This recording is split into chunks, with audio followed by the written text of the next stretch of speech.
দেব মহেশ্বৰ গুৰু সাক্ষাৎ পৰম ব্ৰহ্ম তস্मै শ্ৰী গুৰবে নমঃ।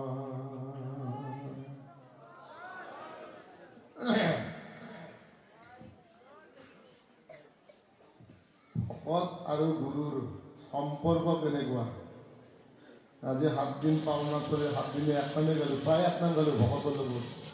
তাৰপৰ আনন্দ আৰ আমাক নালাগিলে সেইকাৰণে গুৰু আৰু ভকতৰ তেলটো বহুত বেলেগ। আৰু গুৰুৰ পৰম বন্ধু ঈশ্বৰৰ বাহিৰে বেলেগ নাই।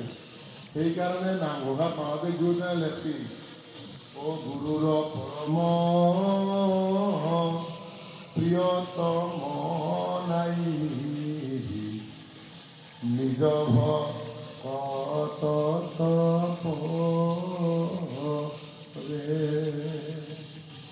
ও হেন ভকতক যিজনে নিৰ্ণয় ও হৰিকে নিন্দা কৰে। গতিকে ভকত আৰু গুৰুৰ সম্পৰ্ক ইমান ডাঙৰ। গুৰুৰ ভকতৰ বাহিৰে একো নিবিচাৰে আৰু ভকতৰ গুৰুৰ বাহিৰে একো নিবিচাৰে। আজি 7 দিন পালনামত একমান গৈছোঁ, নিজে নাজানো ভকতৰ কেনেকুৱা এটা আনন্দ পাই আছিলোঁ। কালিও গাইছোঁ, ৰাতি পৰহিদিনাও গাইছোঁ, সদায় গাই আছোঁ ভকতৰ লগত। এই ভকত আৰু গুৰুৰ যিটো সম্পৰ্ক, এই সম্পৰ্ক কোনোদিনে কোনো এৰিব নোৱাৰে আৰু এইটো জন্মান্তৰে থাকি যায়, গুৰু আৰু ভকতৰ সম্পৰ্ক। সেইকাৰণে ঈশ্বৰে জীৱশ্ৰেষ্ঠ চব 4 মুঠি জীৱ সৃষ্টি কৰিছে ঈশ্বৰে। এই 4 মুঠি জীৱৰ ভিতৰত শ্ৰেষ্ঠ মনুষ্যক কিয় কৈছে যে মনুষ্যই কৃষ্ণগুৰুৰ ভক্তি কৰিব পাৰে, কৃষ্ণগুৰুৰ সেৱা কৰিব পাৰে আৰু তাক বৰ একো নালাগে। ভকতে এটাই কামনা কৰিব সদায় যে প্ৰভু য'তে জন্ম নলওঁ, য'তে নাযাওঁ, তোমাৰ যাতে চৰণ খেলহে পাওঁ, বেলেগ নালাগে প্ৰভু। চৰণ খেল থাক এটা দিন চব প্ৰভু ঈশ্বৰে দিছে আমাক, হয় না নহয়? দিছি না দে নাই? আৰু একো বিচৰিব নালাগে। বিচৰিব লাগেনে? নালাগে। চব ঈশ্বৰৰ তাতে পায়, আছেনে নাই? হা ঈশ্বৰৰ তাতে চবখিনি পায়। একো বস্তুৱে বিচাৰিব নালাগে, বিচাৰিব লাগে একো নালাগে। ঈশ্বৰে চবকে দিছে আৰু ঈশ্বৰৰ তাতে চবখিনি পায়। বিচাৰিলে যদি বিচাৰি চাব জানে ঈশ্বৰৰ তাতে পায় চবখিনি। ঈশ্বৰ আৰু ভকতৰ মই আজি প্ৰেমৰ কথা কৈছোঁ। আৰু ভকত য'ত থাকে ঈশ্বৰ তাত এনেই যায়, তাত মাতিব নালাগে। আজি 1 নাম চলি আছে চব 7 দিন, আজি 1 নাম। সেই 1 নামৰ মাজত সদায় আছোঁ কিহৰ কাৰণে? আপোনালোকৰ কাৰণে আহিছোঁ। কাৰণ ভকতৰ বাহিৰে ভাবিব পৰা শক্তি নাই আমাৰ। প্ৰতি যুগে যে চাওক আপুনি, হয়নে নহয়? গতিকে আপোনালোকৰ সময় কাৰণে যিমান বস্তু আপোনালোকক লাগে চব ঈশ্বৰৰ তাতে পায়, খালি ল'লে হ'ল পুঁজি। কাৰণ ভক্তি কৰিব লাগিব, ভক্তিত মেইন। ভক্তি কৰিলে চব পায় ঈশ্বৰৰ তাতে, আৰু ঈশ্বৰে একদম খুলি দিয়ে নাগে। আজি 7 দিনে 1 নাম গাইছোঁ, চবে আনন্দত আছোঁ। আৰু ঘৰক লৈও মনত পৰা নাই আনকি, পৰিছেনে? কাৰো পৰা নাই। গতিকে আমি কৃষ্ণগুৰু ভকত আৰু কৃষ্ণগুৰুৰ নিচিনা শক্তি হ'লে থাকিব লাগিব। গোটেই ভকতে, প্ৰতিজন ভকতে, প্ৰতিজন আই মাতৃ যিমান আছে কৃষ্ণগুৰুৰ নিচিনা শক্তি হ'লে থাকিব লাগিব। হা কৃষ্ণগুৰু আমাক, আমি কিমান মহাভাগ্যৱান। সেইকাৰণে আমি কৈছোঁ মানুহ, আমাৰ যুৱ সমাজ বা যুৱতী আছে বা আমাৰ যিবিলাক ল'ৰা ছোৱালী আছে, তাক আপোনালোকে এই 5টা বস্তু খুব শিকাব। মই আপোনালোক কৈ গৈছোঁ কেনে ল'ৰা ছোৱালীক খুব ভক্তি আৰু জ্ঞান, গুৰু ভক্তি এইটো বৰ ডাঙৰ বস্তু শিকাব। মই 5টা বস্তু কিয় কৈছোঁ ল'ৰা ছোৱালী শিকাব লাগে সদায়। মানে কাকো চেষ্টা মানে কাউৰীৰ নিচিনা চেষ্টা কৰিব লাগে। কাকো চেষ্টা বকত ধনম সান নিদ্ৰা অল্প হাৰি গৃহত ত্যাগী। এই পাঁচটা বস্তু আমাৰ যিখিনি আমাৰ গাৰ্জেন অভিভাৱক আছে, যিখিনি আমাৰ ল'ৰা ছোৱালীক এতিয়াৰ পৰাই শিকক, নহ'লে বা পিছত প্ৰব্লেম হৈ যাব। আৰু প্ৰব্লেম হোৱাৰ পিছত মন থাকে আহে নহয়, প্ৰভু মোৰ ল'ৰাটো বেয়া হ'ল, ছোৱালীটো বেয়া হ'ল। আপোনালোক আগতে মই ফৰ্মুলাখিনি দিছোঁ সেইকাৰণে। এই পাঁচটা বস্তু সদায় শিকাব ল'ৰা ছোৱালীক, বুজিছেনে? আৰু সদায় থাপনা নিজে লৈ যাব, সদায় ভাগৱত পঢ়িব লাগিব। প্ৰহ্লাদ ধ্ৰুৱ কি আছিল 5 বছৰতে কৈছিল না নাই? চব মই গোটেই আমাৰ ভকতখিনি কৈছোঁ, ল'ৰা ছোৱালী যিখিনি জন্মিছে ইটা, সেইখিনি ল'ৰা ছোৱালী আধ্যাত্মিক শিক্ষাৰে শিক্ষিত কৰক। পঢ়াটো হ'ব, পঢ়িব পাৰিব, মাষ্টাৰ ডিগ্ৰীও কৰিব, কিন্তু আধ্যাত্মিকৰ মাষ্টাৰ ডিগ্ৰী ক'ত কৰিব? এইটোতো মাষ্টাৰ ডিগ্ৰী সহজ নহয়। আধ্যাত্মিকৰ সহজ জানো? আধ্যাত্মিকৰ মাষ্টাৰ ডিগ্ৰীটো PhD কৰিব পাৰিব, কিন্তু আধ্যাত্মিকৰ PhD ক'ত কৰিব? আমি এতিয়াৰ পৰাই শিকাব লাগিব ল'ৰা ছোৱালীখিনি। এতিয়াৰে আৰু আমাৰ প্ৰভু ঈশ্বৰে আমাৰ এতিয়াৰে স্কুল কলেজ ইউনিভাৰ্চিটি দি তাত প্ৰভু ঈশ্বৰে বাণী এটা দি থৈ গৈছে, কি? স্কুলীয়া শিক্ষাৰ লগত আধ্যাত্মিক জ্ঞান প্ৰদান কৰা, হয় নে নহয়? স্কুলীয়া শিক্ষা আধ্যাত্মিক সাধাৰণ জ্ঞানৰ লগতকৈ আধ্যাত্মিক জ্ঞানটো বেছি। যাতে সমস্ত ভূতত যি ঈশ্বৰ আছে এই কথাটো যাতে সকলোকে মানে শিকাই দিব লাগিব আমি। আৰু এই আধ্যাত্মিক আমি চাওঁ, আজি গোটেই আমাৰ বাহিৰতো গৈছে, গোটেই অসমখনে আমি জয় কৰিছোঁ, বাহিৰতো গৈছে আমাৰ। এই নামটো এনেকুৱা পাৱাৰ, আমি নিজে গম নাপাওঁ। আমি নাম লৈ আমাৰ ভকতৰ কিমান পাৱাৰ আছে, ভকত এটাও নাজানে। পাৱাৰ কিমান আছে ভকতে নাজানে। প্ৰতিজন ল'ৰা ছোৱালী যাতে সাধাৰণ শিক্ষাৰ লগত যাতে আধ্যাত্মিক জ্ঞানটো দিব পাৰে, আৰু সদায় ল'ৰা ছোৱালীক থাপনাত লৈ যাব। এই বাবা অলপ পিছত থৈ এটি নহয়, আৰু এই কোৱালাতে কিন্তু ঠিক কৰি ল'ব দিয়ক। জেপি যদি পুৰত হয় ভাঙি যাব। এই কোৱালাতে ঠিক কৰিব লাগিব আমি ল'ৰা ছোৱালীখিনি। আধ্যাত্মিক জ্ঞান দিব লাগিব। প্ৰহ্লাদ ধ্ৰুৱ কি কৈছিল? ধ্ৰুৱ প্ৰহ্লাদক কেনেকুৱা আছিল? প্ৰহ্লাদক কেনেকুৱা শিক্ষা দিছিল? বাপা হিৰণ্যকশিপু আছিল নে নাই? তেওঁৰ পুত্ৰ প্ৰহ্লাদক গোটেই শিক্ষা দিছিল, শাস্ত্ৰ জ্ঞান দিছিল নে নাই? তেওঁ সদায় নিগমটোহে লৈছিল, আগমটো নাছিল। আমাৰ ল'ৰা ছোৱালীকটো আগমটো নিশিকাব কোনেও, নিগমটোৱে শিকাব। প্ৰহ্লাদক আগম শিকাৰ কাৰণে প্ৰহ্লাদে নিশিকিলে, সন্ধ্যাৰ মধ্যে আগম দিছিল, আগম শাস্ত্ৰ নালাৰিলে, নিশিকিলে, হৰিয়মকৈ থাকিল। আমাৰো প্ৰত্যেকজন ল'ৰাই এতিয়া ঘৰ কলিকালত কৃষ্ণগুৰু বুলি কৈ থাকিব লাগিব, প্ৰতিজন ল'ৰা ছোৱালী। আমি সেই শিক্ষাৰে শিক্ষিত কৰিব লাগিব, নহ'লে বা আজি কিয় এনেকুৱা অশান্তি অসুবিধা কিয় হৈছিল? একমাত্ৰ অশান্তি সমাজত কিয় হৈছিল? একমাত্ৰ আধ্যাত্মিকতাৰ অভাৱ। আধ্যাত্মিক বস্তুটো বজাৰত পোৱা বস্তু নহয় ন, যে মই 1 কিলো কিনি আনো, যেনেকৈ ফুলকবি 1 কিলো কিনিলোঁ, বন্ধাকবি 1 কিলো কিনিলোঁ, বোলে আধ্যাত্মিকটো 1 কেজি কিনি লৈ যাওঁ ন। আধ্যাত্মিক কিনা বস্তু নহয়, গুৰুত্বতে পোৱা বস্তু। আধ্যাত্মিক জ্ঞানে পৰিপুষ্ট, সেইকাৰণে গুৰুত্বতে শৰণ বাঢ়িছে। আধ্যাত্মিক জ্ঞানেৰে পৰিপুষ্ট। আধ্যাত্মিক জ্ঞান সমস্ত ভূতত এটা ঈশ্বৰ আছেনে নাই?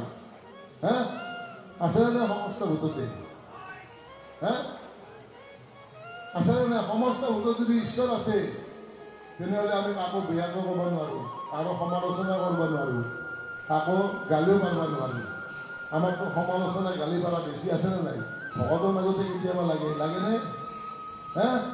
এইবিলাক বাদ দিব লাগিব, চব এই অভ্যাসবিলাক বাদ দিব লাগিব। গুৰুই কি শিকাই থৈ গৈছে সেইটোৱে ল'ব লাগিব আমি প্ৰত্যেকজনে।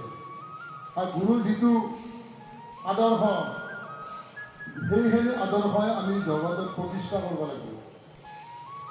আমাৰ ধৰ্মটোত বহুত কৈছে, আজি বহুত মানুহ দৰ্শনাৰ্থী আহি কি কয় যে আপোনালোকৰ নিচিনা ধৰ্ম আমি পোৱাই নাই, হয় নে নহয়? বহুত দৰ্শনাৰ্থী পাইছোঁ না কোনে আপোনালোকে? ময়োতো নিজে পাইছোঁ বহুত দৰ্শনাৰ্থী।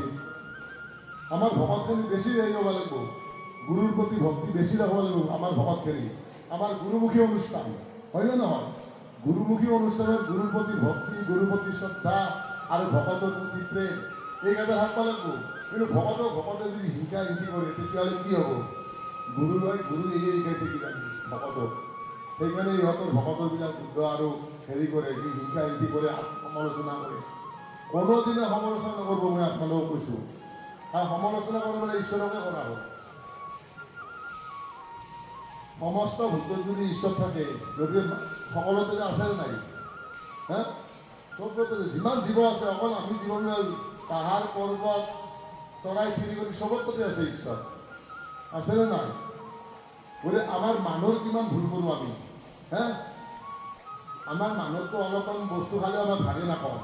এটা পিঁপৰা চাবাচোন, পিঁপৰা এটা নিলি সি কেনেকৈ এটা বস্তু লৈ যায় আৰু গোটেইকেইটা ভাগ কৰি খায়। নিয়ে নানে পিঁপৰাই? কিবা এটা বস্তু পালে লৈ গুচি যায়, হা? নি গোটেই ভাগ কৰি খায়। আৰু কিমান আমাৰ গোটেই মানুহ শ্ৰেষ্ঠ জীৱ, আৰু এই মনুষ্যটো পাইছা যে কোটি কোটি জন্মৰ পুণ্যৰ ফলত, আৰু যি পাবা বাদ দিয়া। এই ধৰণতে তুমি ঈশ্বৰক ধৰা আৰু মুক্তি বিচাৰিব লাগে। এতিয়াই মুক্তি, মুক্তি মানে বেলেগ বস্তু নহয়, এতিয়াই মুক্তিটো। এতিয়া নাম পালো নহয়, কৃষ্ণগুৰু নাম, এতিয়া মুক্তি পালো। আৰু তাতপৰ বেলেগ নালাগে, বেলেগ বিচাৰিবা। কৃষ্ণগুৰু নাম যাৰ মুখত থাকে, মৃত্যুৰ সময়ত যদি কৃষ্ণগুৰু নাম মুখত আহে, যে ডাইৰেক্ট ঈশ্বৰ তাতে গুচি গালি আৰু ডাইৰেক্ট, হয় না নহয়? সেইকাৰণে মই কৈছো, ঈশ্বৰে তাতে খুজি চব পাই না নাপায়? হা?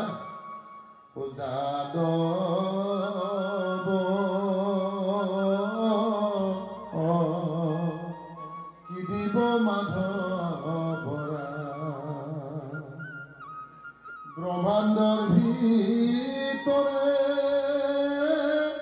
যত বস্তু আছে, হবেও তোমাতে তাই যাদ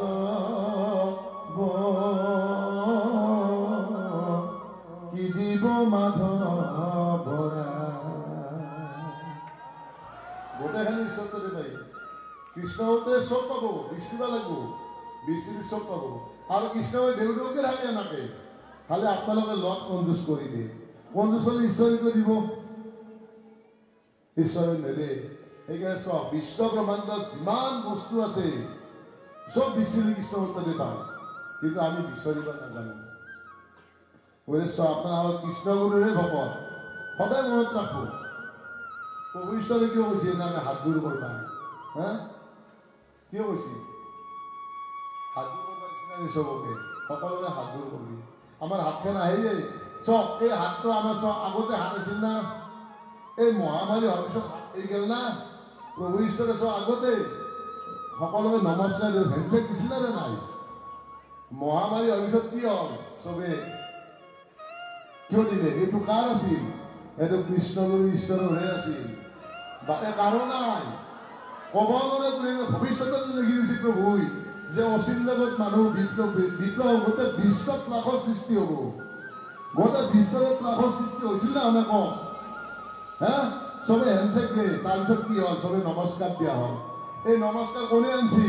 এই এখন অখ্যাত গাঁও জন্মগ্ৰহণ কৃষ্ণগুৰু ঈশ্বৰৰ অখ্যাত গাঁও, য'ত মানুহ নাই, প্ৰভু ঈশ্বৰে অকলে আছিল। সেই সময়ত অখ্যাত গাঁও জন্মিছি, আৰু জন্মিত কি কৰি গোটেই বিশ্বতে তেওঁ ধৰ্ম আজি গুচি গৈছে। গোটেই বিশ্ব আৰু গোটেই মানুহটোৱে আজি কৃষ্ণগুৰু ধৰ্মকৰণ ল'ব লাগিব খানা। কাৰণ প্ৰভু ঈশ্বৰৰ আগৰ এটা পূৰ্ব বাক্য আছিল যে য'ত দেশ বিদেশৰ প্ৰাচীন এখন নাথাকিব, কৃষ্ণগুৰু ভকতৰে পৰিপূৰ্ণ এখন পৃথিৱী হ'ব। আৰু প্ৰভু ঈশ্বৰৰ বাক্য ক'ত যাব? বাক্য সদায় হৃদয়ত লৈ ল'ব লাগে যে কৃষ্ণগুৰু ঈশ্বৰে কৈছে এইটো হ'বই। কোনোদিনে দুৰ্বল নাদিব। আপোনালোকে চব কৃষ্ণগুৰু সেই ঈশ্বৰ, ইমান দুৰ্বল কথা কৰি মানুহে হাঁহিব, কৃষ্ণগুৰু ঈশ্বৰ হয়। প্ৰভু ইমান শিক্ষা দি গৈছে আমাক প্ৰত্যেককে, আৰু প্ৰভুৰ এই যিখিনি নীতি আদৰ্শ প্ৰভু, এইখিনি যাতে আমি সদায় ভাবতে, সদায় যাতে বুকুত বান্ধি থাকিব পাৰোঁ, সদায় নম্ৰ কবি। আৰু মই এইটো সময়ত কৃষ্ণগুৰুৰ নাম লৈয়ে যাব চবে যাওঁতে, আৰু এটাই ৰাস্তা বহুতৰে যাব লাগিব, কাৰো গতি নাই। যাই য'তে নপৰক, গাছৰ পৰা পল্লী ক'ত পৰে, গাছৰ পৰা পল্লী ক'ত পৰে, মাটিতে পৰবা পাৰোঁ। আৰু যাই য'তে নম্ৰ, সি যাই ঈশ্বৰৰ তাতে যাবই লাগিব, ডাইৰেক্ট ঈশ্বৰৰ তাতে যাবই, লৈ যাব। গতিকে চব ইমান দয়ালু কৃপালু ঈশ্বৰ, হয় না নহয়? গতিকে আপোনালোকক মই নিজে কৈছোঁ, অনুৰোধ কৰিছোঁ, আপোনালোকে যাতে কোনোদিনে বেয়া কুলুষিত মন নল'ব। প্ৰভু ঈশ্বৰে কৈছিল কুলুষিত মন কৃষ্ণৰ নাম জপি শুদ্ধ কৰিবা, হয় না নহয়? গতিকে কুলুষিত মন কাই নল'ব? হিংসা আৰু হিংসা বৃত্তি নল'ব, হিংসা বৃত্তি কোনোদিনে নল'ব। সদায় এটাই চিন্তা কৰিব, প্ৰভু তোমাক যাতে পাই থাকোঁ, আৰু পাবই, নাপাবই নাথাকে দিব। নাম ল'লে মইতো 1 ঘণ্টা নাম লগা দিছিলোঁ, সকলো লৈছেনে? চবে লৈ আছে নামতে, আৰু বিশ্ব ব্ৰহ্মাণ্ডতে নামতে পাবা, চব পাবা। যিমান বিপদ নাও, আমাৰ অসুখ কি হৈছে? আমাৰ যে অসুখ নাও প্ৰভু এটি হৈছে, এনেকুৱা হৈছে। আমাৰ অকণমান মই আগতে কৈছোঁ, অল্প হাৰি হ'ব লাগিব। অল্প হাৰি হ'ব পাৰিব না? অল্প হাৰি কমকৈ খাব লাগিব, অল্প হাৰি কমকৈ খাব লাগিব। হা, আমাকতো জুতি নহ'লেই নহয়, জিভাৰ জুতি। ইন্দ্ৰিয়ৰ ভিতৰত আটাইতকৈ লম্পট হ'ল জিভাখন। সি সদায় ভাল বিচাৰে, বেয়া পালে সি ফেলাই দিয়ে। ইন্দ্ৰিয়ৰ লম্পট জিভা, হয় না নহয়? আৰু নাকটো সি শুকি ফুৰে, বাহ বৰ ধুনীয়া চেণ্ট হৈছে, খাব পাৰিলি। নাকটো চেণ্ট উলি ফুৰে, হয় না নহয়? বা হাত বৰ অমুক লাগিছে, আজিকে বৰ হত হৈছে। মানুহ এনাই কলিৰ মানুহ, একদম আয়ুস কম। কিন্তু প্ৰভু ঈশ্বৰে কৈছে, মই যদি নাম লৈ থাকা, খাদ্য মানে অল্প হাৰি কমকৈ খাবা। মই প্ৰত্যেক ভকতলৈ কৈছোঁ, এতিয়াৰ পৰা খুব কমকৈ খাব, আৰু সাৱধান, চব বস্তু নাখাব। চব বস্তু খালেতো বেমাৰ হ'বই আমাৰ, নহ'ব নেকি? আমি বেমাৰ নিজৰ হাততে আমাৰ আছে। প্ৰভু ঈশ্বৰে আমাক কৈছে, বেমাৰ নিজৰ হাততে আছে। বহুত বেমাৰ কমাব পাৰি। এতিয়া আমি বাঢ়িহে আছোঁ, কিছুমানে লৰবা নৰে, উঠবা নৰে, কিয়? গতিকে আইসকল, প্ৰভুসকল, স্বাস্থ্য কোনোদিনে নল'ব, স্বাস্থ্যক বিদায় দিয়ক।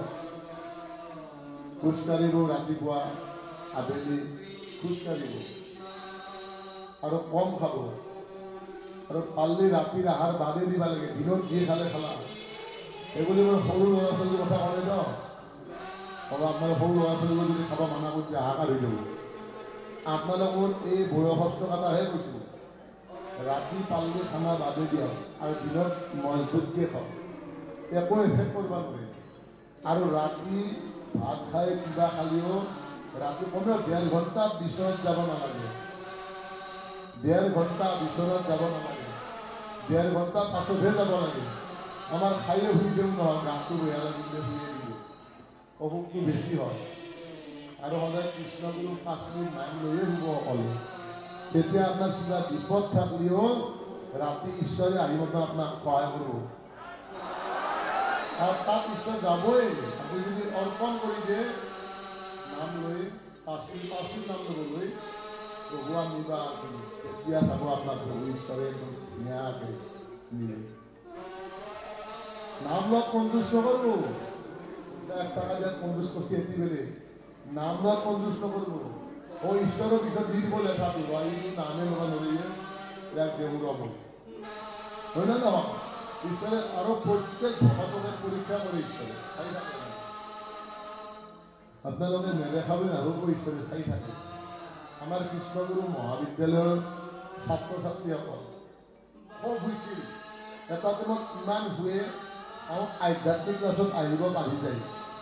প্ৰভু ঈশ্বৰে কি কৰিলে, প্ৰভু ঈশ্বৰ তাতে আহিছে ইনচাৰ্জে, আহি কৈছে যে প্ৰভু ল'ৰাবিলাক বিৰাট শুৱে, ৰাতিপুৱা আধ্যাত্মিকত নাহে বা নাম ল'ব নাহে। তেতিয়া জগতৰ ঈশ্বৰ পবিত্ৰ পাৱন প্ৰভু ঈশ্বৰে কি কৰিছে জানেনে, যে তাহাক লৈ আছোঁ আজি, ৰাতিপুৱা লৈ আহিছে। লৈ আহি প্ৰভু কি কৰিছে, বিচনা চিচনা সাজি উঠিছে ধুনীয়াকৈ। তেতিয়া গাছডাল আছিল, আইসকল প্ৰভু গছডাল, এতিয়া গছডাল নাই। চব ল'ৰাক মাতি আনি, মানে গছডাল আছিল যি য'ত চৰণামৃত হ'ল, সেই গাছডাল আছিল চৰণ চিহ্ন, প্ৰভুৰ চৰণ চিহ্ন আছে ন, তাতে গাছডাল, গাছ এডাল আছিল ডাঙৰ, ধূপ গাছ, প্ৰকাণ্ড গাছ এডাল আছিল। তাত আহি মাত্ৰ চবকে শুবা দিছে, যে চবে শুবা লাগিব। তাহো কৈছে হ'ব শুবা পাৰিম, গা উঠা নৰা, শুবাই লাগিব, উঠা নৰা, কিন্তু হ'ব প্ৰভু বুলি কৈ গৈছে। শুই আছে, এতিয়াতো ল'ৰা শুই আছে, আৰু কিমান হ'ব, শুবা নৰে। কি কৰোঁ এতিয়া, প্ৰভুও শুবা দিলা, আমিও নুশুম বুলি ক'লোঁ, এতিয়া কি কৰা যায়? উপায় নাপাওঁ হৈছে তাহোঁ লাষ্টত কি কৰিলে চাৰাণ্ডাৰ হৈ যায় প্ৰভু আমি লাগে প্ৰাৰ্থনাতে আহি ইমান শুবা কৰোঁ ইমান শুলে ইমান শুবা কৰোঁ প্ৰাৰ্থনাতে আহি সিদিনাৰ পৰা প্ৰভু প্ৰাৰ্থনাত আহি আকৌ মই কৈছোঁ চব প্ৰভু ঈশ্বৰে কাক কেনেকৈ শাসন কৰিছে আমাৰ তেতিয়া ফাৰ্ষ্ট বেচ আছিল এতিয়া মই নামটো নকওঁ নামটো ক'লে বেয়া হয়তো শৰ্মা বুলি এজন আছিল নামটো নকওঁ মই নামটো জানো ফাৰ্ষ্ট বেচ 1992 যেতিয়া প্ৰভু ঈশ্বৰে কলেজ প্ৰতিষ্ঠা কৰে তেতিয়া ষ্টুডেণ্ট প্ৰভু সভাৰ পৰা আনছি আৰু আমি যেতিয়া মানে এজন মানে সদায় মানে কাজিয়া হাই কাজিয়া হৈয়ে কলেজত আৰু সেইজন ল'ৰাৰ পৰা হাই কাজিয়া হয় প্ৰভু ঈশ্বৰে চব ল'ৰাক মাতি আনি কৈছে ৰ তুমি ইমান হুলস্থুল কৰা আৰু যোনজনে কাজিয়া কৰে ইয়াক কি কৰিছে সভাপতি মাতি দিছে কৈ আজিৰ পৰা গোটেই কলেজ চাব লাগিব সি ভাবিছে মই কলেজ চাব লাগিব মই সকলোকে মাৰি ফুৰো মই আৰু কলেজ কেনেকৈ চাম নহয় তোক আজিৰ পৰা দিলোঁ ইতা কি কৰি তাক আকৌ মাৰিব নোৱাৰে একো মাৰি ভাল হৈ গ'লে প্ৰভু ঈশ্বৰে কাক কেনেকৈ শাসন কৰিছে দেখছি না শাসন কৰিছে প্ৰভু ঈশ্বৰে শাসন কেনেকৈ কৰিছে যাক যেনেকৈ লাগে সেনেকৈ কৰিছে যেনেকৈ বিচাৰিছে সেই শৰ্মাক সেনেকৈ ঠিক কৰি প্ৰথম বেচ বৰ অশান্তি আছিল প্ৰভু ঈশ্বৰে এই কলেজৰ কিবা কৰাতে যায় সেই কৰাতে চব ল'ৰা ছোৱালী কাজিয়া বিৰাট আছিল 1992 তেতিয়া এইবিলাক নাছিল কলেজতো এতিয়া হোৱাই নাই তেতিয়া এই পৰ্যায় মেৰত কৰিছিল ক্লাছ প্ৰভুই তেতিয়া গতিকে প্ৰভু ঈশ্বৰে যাক যেনেকৈ কৈছে সেনেকৈ হৈ গৈছিল আৰু প্ৰভু ঈশ্বৰ ভৱিষ্যতো বাণী আছে না নাই ভৱিষ্যতে আশ্ৰম কি হ'ব ভৱিষ্যতে আকৌ কি হ'ব এইবিলাক প্ৰভু ঈশ্বৰে কৈ থৈছে খালি আমি প্ৰত্যেকজন ভকতক কৈছোঁ আমাৰ প্ৰভু ঈশ্বৰে কিতাপখিনি পঢ়িব আৰু কিতাপ পঢ়িলে বেলেগ নালাগে আমাৰ বহুত ভাগৱতী আছে বেলেগ ব্যাখ্যা কৰেনে প্ৰভুক বাদ দি বহুতে বেলেগ ব্যাখ্যা কৰে প্ৰভুক বাদ দি ব্যাখ্যা কৰিলে কাই শুনব কায়ো নুশুনে তাক বেলেগ মানুহে ক'ব আহাতো কৃষ্ণগুৰুৰ কথা নকয়ে গৈ বেলেগৰ কথা কৈ দিওঁ ভাগৱতী আইসকল আৰু ভাগৱতী প্ৰভুসকলক কৈছোঁ সদায় আমাৰ যিখিনি ব্যাখ্যা এনে কৰিব গুৰু বেলেগ নহয় আৰু বেলেগ কৰিলে এইটো প্ৰভু লিখিছে এখন বিধানখনত সেইটো অপৰাধ আপোনালোকৰ না আপোনাৰ গুৰু ক'ত মাধৱদেৱ গুৰুজনে কৈছিল যে শ্ৰীমন্ত শংকৰ হৰি ভকতৰ জানা জনা কল্পতৰ তাহান্ত বিনায়নে আমাৰ পৰম গুৰু মাধৱদেৱ গুৰুজনৰ হয় তেওঁ গুৰু আমাৰ গুৰু কোন বোলে কৃষ্ণৰ বাহিৰে আমাৰ গুৰু নাই গতিকে কৃষ্ণগুৰুৰ আদৰ্শ কৃষ্ণগুৰুৰ বাণী এইখিনিয়ে প্ৰচাৰ কৰিব লাগে বেলেগত ব্যাখ্যা কৰিব লাগে ভাগৱতখন মেলি ল'লে নহ'ব হয়নে নহয় ভাগৱতখন কথা বহুতে নকয় ভক্তিৰ অলপ সৃষ্টিৰ ৰহস্য কায়ো নকয় কয়নে সৃষ্টিৰ ৰহস্য হা নাৰায়ণৰ প্ৰত্যক্ষ সৃষ্টি হৈছিল তৰা নক্ষত্ৰ সূৰ্য চোখ নাৰায়ণৰ প্ৰত্যক্ষ সৃষ্টিৰ কথা কাৰণে নকয় ভক্তি লাইনটো কৰি থৈ দিয়ে সেইটো সহজ পায় এতিয়া সৃষ্টিটো ক'ব লাগিলে টান হয় নহয় হয়নে নহয় সৃষ্টিৰ কথা নকয় পায় কাক সৃষ্টি কৰিছিল প্ৰথম জীৱ ব্ৰহ্মাক সৃষ্টি কৰা কথাটো ক'ব নেকি ভাগৱত গোটেই 12 শ্লোক ভাগৱত ধেমালি নেকি হয়নে নহয় 4 শ্লোকটোৱে কওঁ জ্ঞান বিজ্ঞান পদম ৰহস্য 4 শ্লোক নাৰায়ণে কাক কৈছিল প্ৰথম 4 শ্লোক কাক কৈছিল নাৰায়ণে প্ৰথম জীৱ ব্ৰহ্মাক কৈছিল 4 শ্লোক আৰু ব্ৰহ্মাই নাৰদক কেই শ্লোক কৈছিল 2 শ্লোক নাৰদে ব্যাসক কেই শ্লোক কৈছিল 2 শ্লোক ব্যাসে শুকক কেই শ্লোক কৈছিল 2 শ্লোক শুকে আৰু শুকক 2 শ্লোক টোটেল 12 শ্লোক আছে ভাগৱত এই 12 শ্লোক ভাগৱতখন নহয় প্ৰভু আমাৰ এখন 4 শ্লোকীয়ে ভাগৱত 12 শ্লোকী ভাগৱত নাই 4 শ্লোকী ভাগৱত গতিকে আমি 4 জ্ঞান বিজ্ঞান পদম ৰহস্য ব্ৰহ্মাক কৈছিল প্ৰথম নাৰায়ণে আৰু নাৰায়ণক যেতিয়া সৃষ্টি কৰিব দিছিল তেওঁ হাহাকাৰ হৈছিল তেওঁ চব চাই ল'লা নাৰায়ণৰ প্ৰথম সৃষ্টি কৰিছিল নাৰায়ণে চব চাইছে চাই মতন চাই চব পাহাৰ পৰ্বত চব আছে নদীও আছে চব আছে নদীৰ কিন্তু পানীও ল'ৰা নাই তেওঁ ক'লা নাৰায়ণ যে প্ৰভু কি নদীতো গতিয়ে নাই দেখোন তেওঁ তুমি চাই থাকা মই কি কৰোঁ পিছত নদীৰ গতি চব কৰি দিলা ঈশ্বৰে নাৰায়ণ এখন ব্ৰহ্মাই তাৰ পাছতে বুজি পাইছিল তাৰপিছতে ব্ৰহ্মাক সৃষ্টি কৰিব দিছিল তুমি তাৰ সৃষ্টি কৰোঁতে তেওঁ হাহাকাৰ তেওঁ এতিয়া আত্মাটো কৰিব নোৱাৰে মানুহ এটা সৃষ্টি কৰিল কিন্তু আত্মাটো গাই দিব নাৰায়ণে দিয়াৰ পাছতে বোলে চক আমাৰ মানুহৰ ঈশ্বৰে আনছি চক কৃষ্ণগুৰু আমি বহুত ভাগ্যৱান আমি কৃষ্ণগুৰু হোৱাৰ আজি বহুত ভাগ্যৱান আমাৰ গুৰু আছেই আমি শাকাৰূপী গুৰু পাই আছো না নাই গতিকে টেনশ্যনে নাই খালি আমি যাতে মানৱ সমাজত সমাজখন মানৱ সমাজ আমি মানৱ সমাজ বুলি কওঁ আমি জাতি বা অমুক জাতি আমি জাতিৰ কথা ক'ব লাগিল প্ৰভু ঈশ্বৰে লিখিছিল ব্ৰাহ্মণ ক্ষেত্ৰ শূদ্ৰ আৰু বৈশ্য চাৰি জাতিৰ কথা কৈছিল এতিয়া বামুণ হ'লি বামুণ ব্ৰাহ্মণ বামুণ হ'লে নহ'ব কিয় 10টা লক্ষণ থাকিব লাগিব তেওঁৰ ধৰ্ম কি তেওঁৰ কৰ্ম কি হা ধৰ্ম পূজা পাতল কৰাটো ধৰ্ম নেকি পূজা পাতল কৰাটো ধৰ্ম বুলি কৈছে নেকি কোৱা নাই এইটো বেৰিচাৰ বুলি কৈছে কিন্তু ঈশ্বৰক ভজনা কৰকে ধৰ্ম বুলি কৈছে হয় নে নহয় সনাতন ধৰ্ম বহুতে ব্যাখ্যা কৰে হিন্দু ধৰ্ম অমুক ধৰ্ম আৰে সনাতন ধৰ্ম সনাতন পুৰুষৰ পৰাই উদ্ভৱ হয় ধৰ্ম বুলি ক'লে ধাৰণ দীৰ্ঘাটোৰ পৰা আহিছিল এতিয়া ধাৰণ কৰিব হ'লে আমাক গুৰু লাগব না নালাগে হা শাকাৰূপী গুৰু লাগব না নালাগে ধাৰণ কৰিব লাগিব হা হয়নে গতিকে ধাৰণ কৰিব লাগিলে গুৰু লাগিল গুৰুৰ পৰাই আমি ধাৰণ কৰিব পাৰিম এনে ব্যাখ্যা কৰি থাকিলে নহ'ব ন আৰু গুৰু নহওঁতে কালি মোক এজনে ভাল কথা কৈছে তাতে গুৰু নহ'লে কাৰো গতি নাই কালি মোক কৈছে এজন নাট্যকাৰে আছিল মনতে তেখেতে কৈছে যে প্ৰভু গুৰু লাগবই জীৱনত নাও বব লাগিলে পথাৰত নালাগিব নাও এনাই যাব কথাটো নহওঁতে হয়নে নহয় গতিকে আমাক গুৰু লাগব আমাক যদি ভাল ৰাস্তা এটা দেখাব লাগবে গুৰু লাগবই আৰু গুৰুহে ভাল ৰাস্তা দেখুৱাই বাকী নেদেখায় আপোনালোকক মই আগতে কৈছোঁ গুৰু বুলি ক'লে এজনে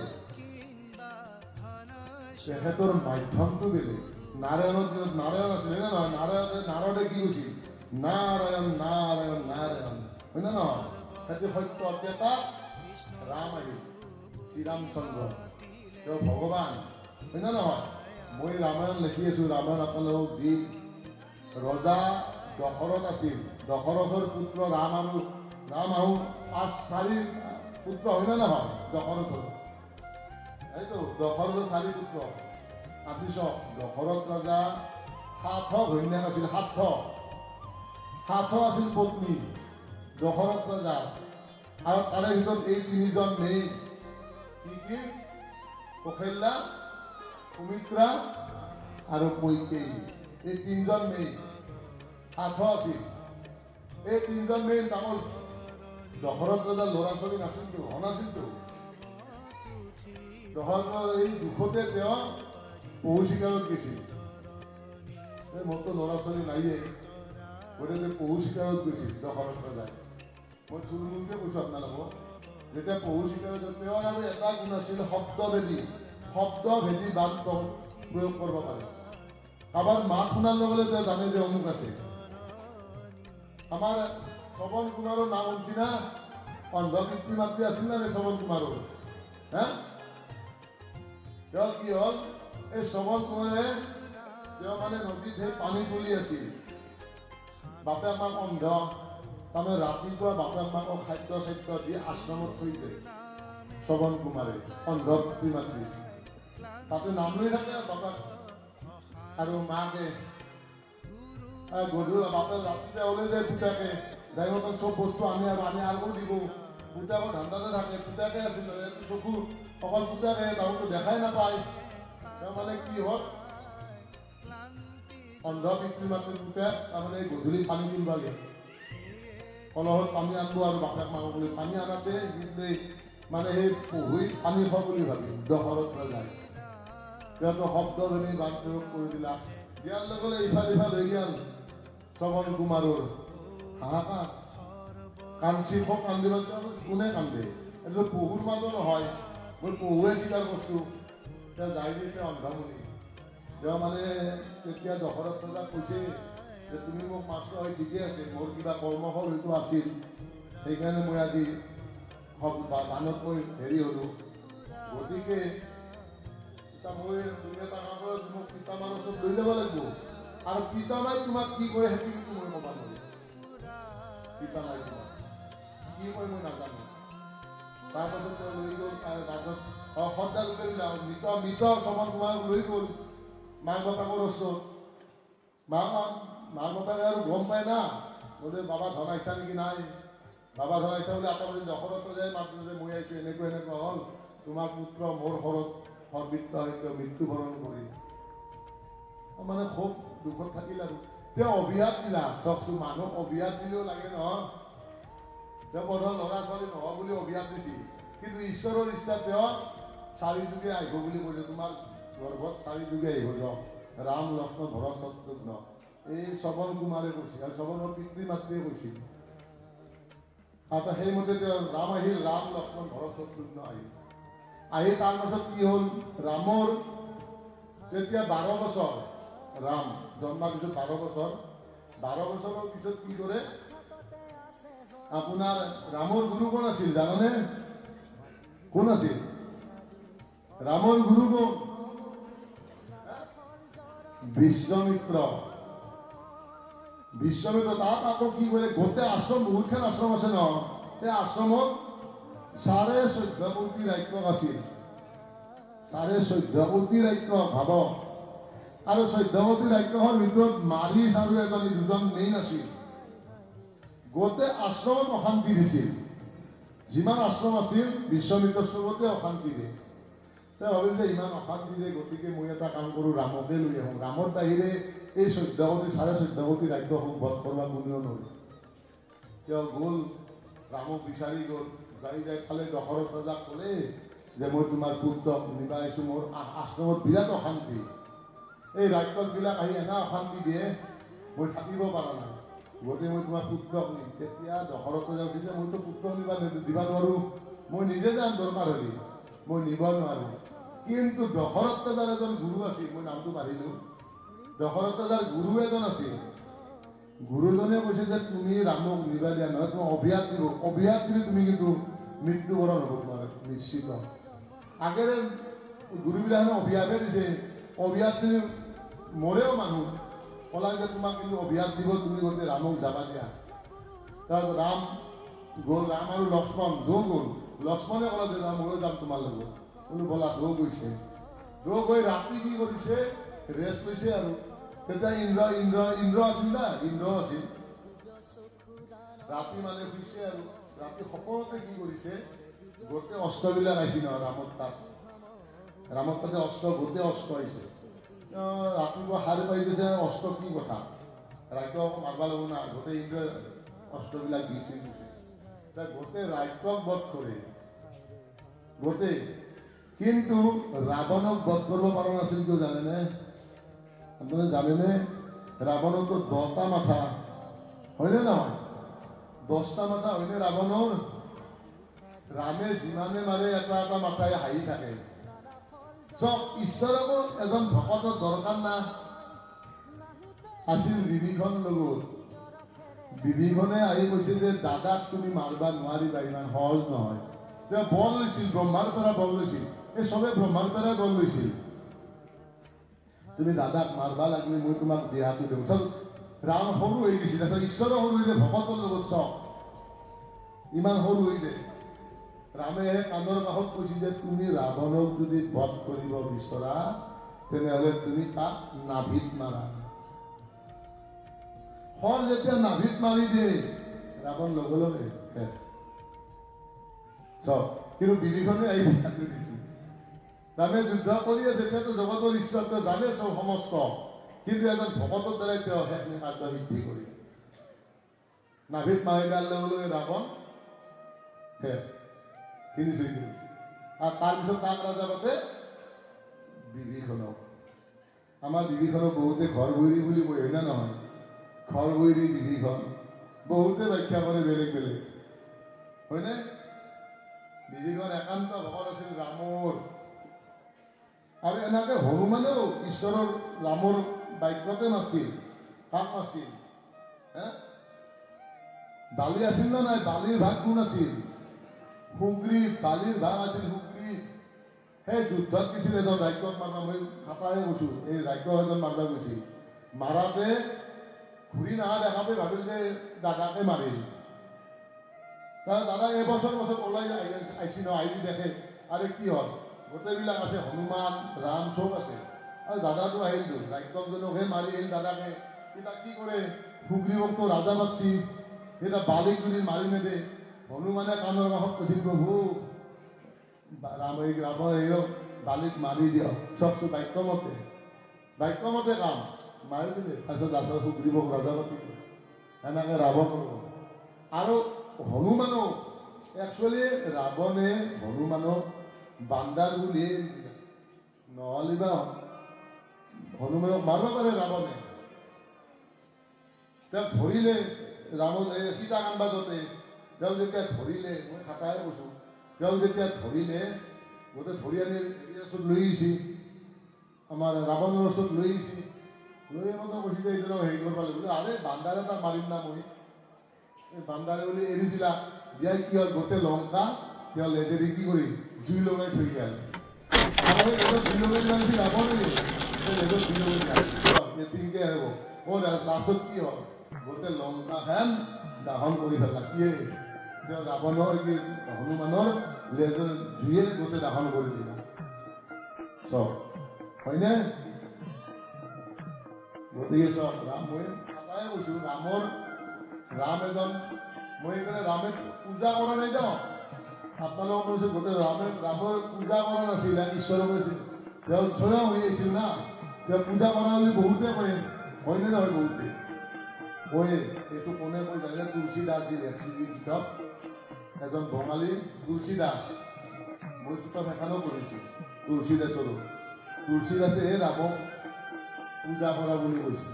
বাকী মাধৱ কন্দলী, মই সেইখন গদ্য কৰিছোঁ, মাধৱ কন্দলী এখন পূজা অলপো নাই, আৰু আগে ৰামায়ণখনতো পূজা নাই। গতিকে আমাৰ এইবিলাক মাজতে আমাৰ প্ৰভু ঈশ্বৰে কৈছিল ন, আজিকালি শাস্ত্ৰবিলাক গাখীৰত পানী মিলাওক। আপোনালোকে কৈছিল প্ৰভু ঈশ্বৰে কাহিনী কৈছিল নহয়, কৈছিল নে? মনত আছেনে নাই? মনত আছেনে নাই? এজন দহেৰাই সদায় 6 লিটাৰ গাখীৰ দিয়ে বা 5 লিটাৰ গাখীৰ দিয়ে মালিকক। সদায় মালিকে গাখীৰটো নিবা অহাৰ পিছত তেওঁ মানে কি গাই চাই ধুই ধুনীয়াকৈ যিখিনি পানী লাগে চব মিক্স কৰি গুচি যায়। তেওঁ গৰুধৰক দিবা যায়। আহিল ন ভইনা, তেওঁৰ আইগৰাকী আহিছিল, আইগৰাকী আহি ভাবছি গাখীৰৰ হেৰিটো টিমটো দেখিছে যে আজি এখেতে পানী দিবা পানী দিছে কিজানি, চিধাই গৰু এটা লৈ গৈছে। সেই আইগৰাকী আহি 1 লিটাৰ পানী দিলাক নহয়, আহিল নহয় পুতেক আজি দেউতাই পানী দিছে পানী দিবা। এতিয়া পুতেকৰ নহয় 1 লিটাৰ পানী, গাখীৰ দাই কেই লিটাৰ হ'ল? 5 লিটাৰত 8 লিটাৰ গাখীৰ হ'ল। ইটা দহিলাই নিবাইছি, দহিলাই নিবাই গাখীৰ চাই গৈছো, গাখীৰ আজি ইমান কিয়? ইটা কি কয় মালিকে মাত দিছে, অ তৈও নেকি? ঘৈণাকক কৈছি তৈও নেকি? ল'ৰাটোকো কৈছি বোলে তৈও নেকি? এই বঢ়িয়া নাপাব যে আজি ময়ো দিছোঁ, মাকো দিলাক, পুতেকো দিলাক, কিন্তু গাখীৰত পানী মিলাব বুলি কোৱা নাই। চাওকচোন, গাখীৰত পানী মিলাব বুলি কোৱা নাই। আজি মাকেও দিছে, ময়ো দিছোঁ, ল'ৰাটোৱেও দিছে, সেইকাৰণে গাখীৰ বেছি। চাওকচোন, কিন্তু পানী মিলাব বুলি কোৱা নাই। গতিকে শাস্ত্ৰবিলাক যাই যেনেকৈ পাইছে সেনেকৈ লেখি গাখীৰত পানী মিলা হয়।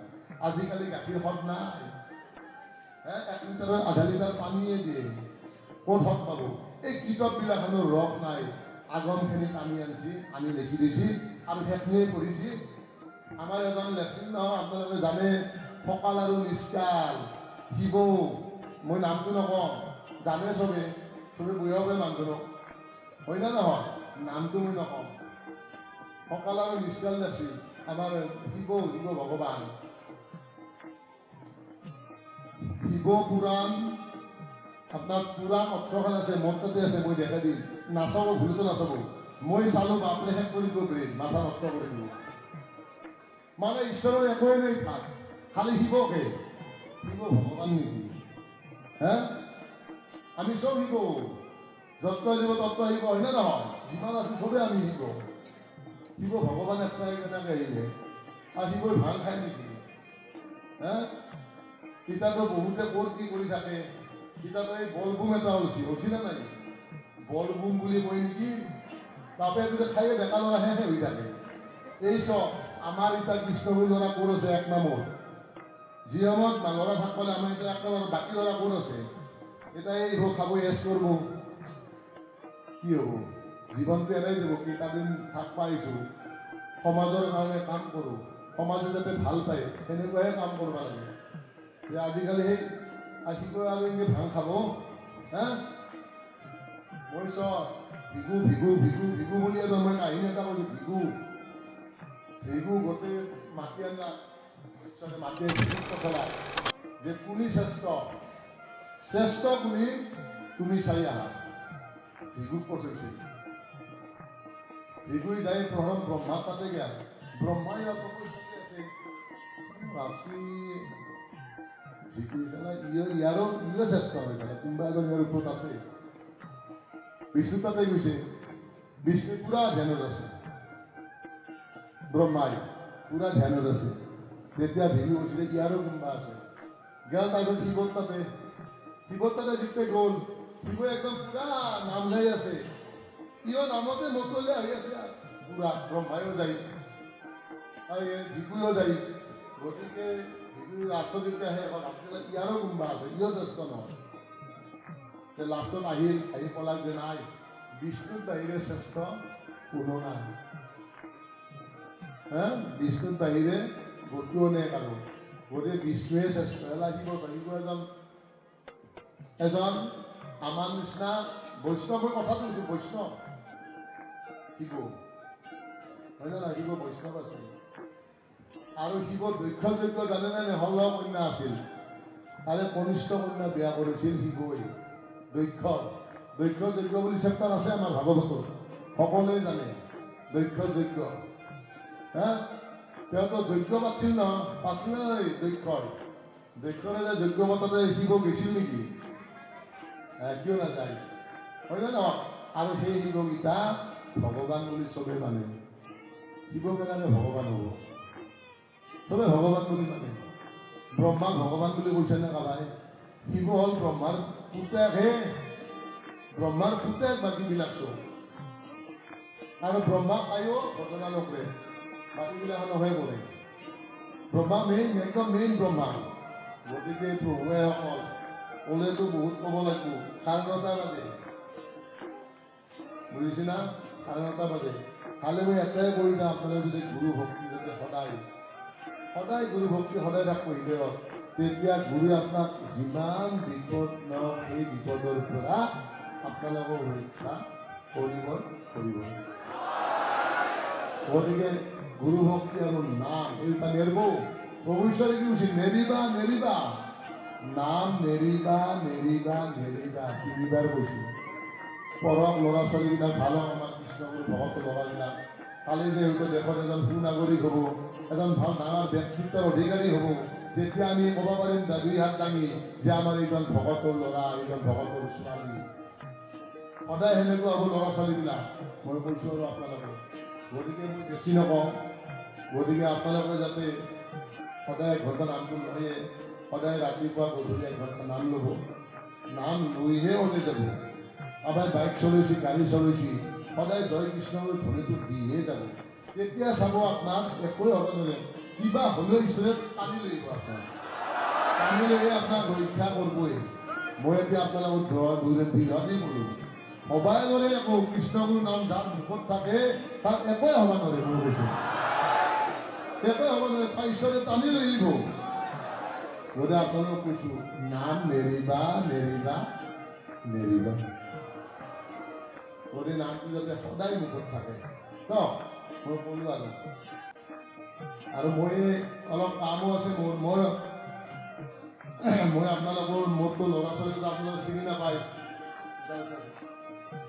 মোৰ ল'ৰা ছোৱালীটো আপোনালোকে চিনি নাপায় মোৰ মানে ছোৱালীটো ডাঙৰ তাই মাষ্টাৰ কৰি আছে ডেভিড কৰি আছে আৰু ল'ৰা ডিগ্ৰী মানে BA ডিগ্ৰী পঢ়ি আছে মই গোটেই ভকতক চিনাই কৰি দিছোঁ যে গোটেই ভকতে মনত ৰাখে মই সিদিনা মই পাকঘৰত যাওঁতে কৈছিল আপোনাৰ ল'ৰা ছোৱালী চিনিয়ে নাপাওঁ ঈশ্বৰৰ ইচ্ছা চাওক ইহঁতৰ কলেজ বন্ধ ঈশ্বৰৰ ইচ্ছা চাওক প্ৰভুৰ ইচ্ছা চাওক কাৰণ কলেজ বন্ধ হৈছে পালনামৰ মাজত এনে তাৰ কলেজ বন্ধই নাই ইউনিভাৰ্চিটি বন্ধই নাই দৌৰে গতিকে তাইকো যাতে সকলোৱে যাতে আশীৰ্বাদ কৰে, ভকতৰ আশীৰ্বাদটো বৰ ডাঙৰ বস্তু। কাৰণ তাইও যাতে মাষ্টাৰ হ'লে কৰি PhD কৰি আহিব পাৰে, আৰু ইও যাতে কৰি হয়, ইও বেলেগত টাইম কৰি আছে কিবা পঢ়া। গতিকে এইটো যাতে আপোনাৰ যাতে আশীৰ্বাদ দিয়ে, আৰু এইটো আশীৰ্বাদ যাতে ইহঁতৰ যাতে সদায় যাতে থাকে। মই মানে গোটেই ভকতকে কৈছোঁ, গোটেই ভকতক কৈছোঁ মই। আৰু ল'ৰা ছোৱালী যাতে চিনাকি হৈ থাকক, গোটেই যাতে চিনে। কাৰণটো দৰকাৰ আছে। এতিয়া মই মোৰ পাছততো ল'ৰাই দায়িত্ব ল'ব। একেলগে জানে প্ৰভু নৱম বংশধৰ, মই দশমৰ ই 11 নম্বৰ। গতিকে আমাৰ পৰম্পৰা এটা আছে প্ৰভু ঈশ্বৰৰ। গতিকে প্ৰভু ঈশ্বৰে এইটো দি থৈ গৈছে, আৰু ইয়াক খুব ভালো পাইছিল প্ৰভু ঈশ্বৰে। প্ৰভু ঈশ্বৰে আৰু লোকে বানৰ মেইন প্ৰভু ঈশ্বৰে আমাৰ। লোকে বানৰ প্ৰভু ঈশ্বৰে খুব মানে সৰুতে আৰু বিৰাট গুৰুত্ব দিছিল। পঢ়াই পাতি আটাইতকৈ পঢ়া পাতিতো প্ৰভু ঈশ্বৰে খং কৰে মাজে মাজে পঢ়িলে, এনেকুৱা আছে প্ৰভু ঈশ্বৰে। মৰমো কৰে, সেইটো আৰু নিজে প্ৰভু ঈশ্বৰৰ হ'ব নাম ল'বি। সদায় পঢ়াটোৰ নিচিনা, ইয়াক কৈছিল পঢ়াটোৰ নিচিনা হ'ব লাগিব, ভগৱানৰ নিচিনা হ'ব লাগিব, সদায় কৈছিল। আৰু তাইকো কৈছিল যে সদায় নামটো যাতে শংকৰদেৱৰ নাতি বোৱাৰী কোন আছিল, কনকলতা, হয় নে নহয়? যাতে সদায় যাতে তাইকো প্ৰচাৰ কৰিছিল, গতিকে তাই ধৰ্ম প্ৰচাৰ কৰিব পাৰে। মই দুয়োকে এইকাৰণে বাহিৰত কি হৈছোঁ, দুয়োকে ইংলিছ আৰু হিন্দীটো দৰকাৰ আছে ভৱিষ্যতত। এতিয়া ইয়াৰ দিনত ইয়াতো কিবা কোনবা মানুহ আহে, কাৰণ গোটেই বিশ্বৰে মানুহে গোটেই এখনো এই গোটেই সি হিন্দী ইংলিছ জানিবই লাগিব। আৰু ল'ৰা ছোৱালী দুয়ে হিন্দী ইংলিছ কৈয়ে কথাইটো আৰু ভালকৈ, সেইকাৰণে মই বাহিৰত দিছোঁ। আৰু প্ৰভু ঈশ্বৰৰ আশা আছিল এতিয়া মই ইউনিভাৰ্চিটিত দিব পাৰোঁ, মই স্কুলত দিব পাৰোঁ। বহুতে ক'ব ল'ৰা ছোৱালী পাছ কৰাই দিলে আৰু তাৰ দেশৰ দ্বাৰাই তাৰ ইউনিভাৰ্চিটিত পঢ়িছে, পাছ কৰিছে। তাই ফাৰ্ষ্ট ইয়াৰ দিলে, ই ডিগ্ৰী ফাৰ্ষ্ট ইয়াৰ দিলে। তাই 2 বছৰ, ই 4 বছৰ ইয়াৰ। গতিকে আপোনালোকে যাতে সদায় আশীৰ্বাদ দি মোৰ ল'ৰা ছোৱালীবিলাক যাতে ভাল হয়, মই সেয়ে আপোনালোকৰ ওচৰত মানে কৈছোঁ। আৰু সদায় যাতে দৌ যাতে আৰু ভাল এজন মানুহ হৈ আহে দৌ। কাৰণটো আমাৰ সমাজখন বহুত বঢ়া, আমাৰ গোটেই অসমখন আমি কাভাৰ কৰি আছোঁ। বাহিৰটো মই কোৱাই নাই, আৰু বাহিৰৰো যিখিনি আছে আমাৰ ধৰকচোন, বাহিৰলৈওতো কানেকশ্যন লাগিব। আৰু তাই অলপ দৌৰে কথা পাতত ভালে ধুনীয়াকৈ পাতে। গতিকে আপোনালোকে চিনাই দিলোঁ দুটা ল'ৰা ছোৱালীকে, যাতে গোটেই ভকতে মনত ৰাখে আৰু আশীৰ্বাদ দিয়ে গোটেই ভকতে ন।